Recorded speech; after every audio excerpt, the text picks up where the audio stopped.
How to delete photos from Amazon Photos. Hello everybody, welcome back. If you are wondering how, you may follow up this method. So go ahead and open up Amazon Photos app on your device.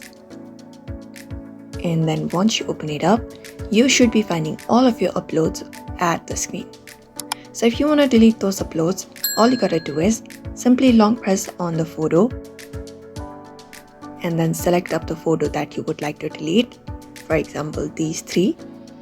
So after you've selected, in the bottom you should be finding some options.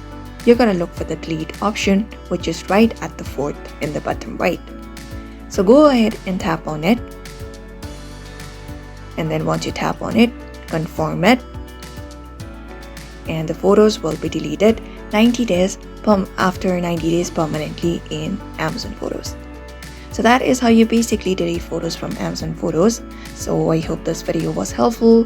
Thank you for watching this video. Give it a thumbs up and subscribe for more tips and tutorials.